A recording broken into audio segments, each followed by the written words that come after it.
I do want to bring in Senator Daines, Steve Daines, joining us right now. He's been highly critical, Republican of Montana, of the way that our Office of Personnel Management has dealt with the hacking issues there. And Senator, I wonder, when you saw this news unfold here today at 11:32 a.m., just about 2 hours ago exactly, when you heard that the New York Stock Exchange was halting trading, did you worry? Did you think that this might be some kind of hacker attempt here?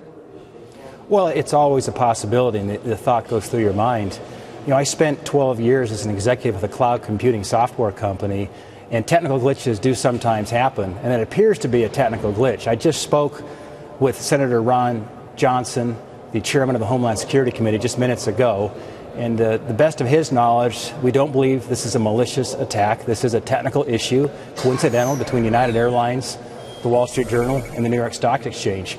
But these kind of technical problems do occur, but the bottom line is this: we need to get to the root cause of the problem and then put in countermeasures to prevent it from ever happening again.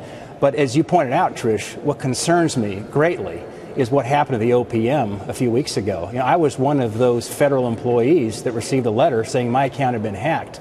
Somewhere between 4.2 million federal employees, or upwards of 18 million, according to the FBI. The OPM saying 4 million, FBI 18 million federal employees were hacked.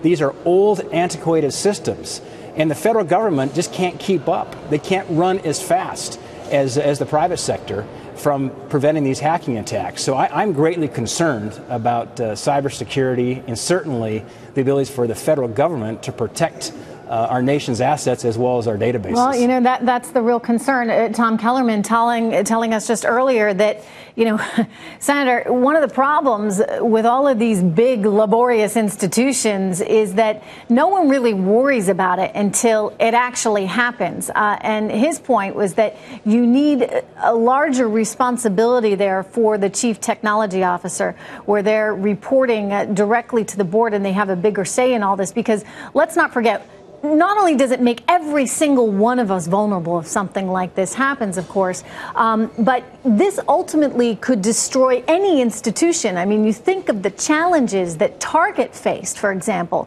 after they were hacked into. And the reality should be every CEO should be worried about this kind of stuff, as should every member of government on a regular basis. This is a new kind of threat.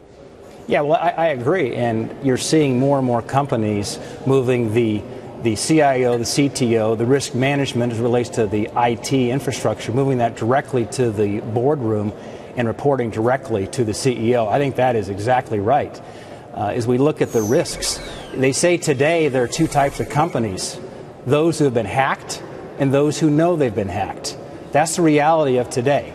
And that is true not only of the private sector, that's true of the public sector. My concern is that the private sector can quickly run. They will adapt much, much more quickly than the public sector. I'm more concerned right now about the federal government's ability to protect itself and to protect the American people, because the government runs at glacial speed. Yeah, no, you can say that again. I do want to emphasize with everyone that the New York Stock Exchange is set to reopen for trading there at 11 Wall Street at 3 p.m.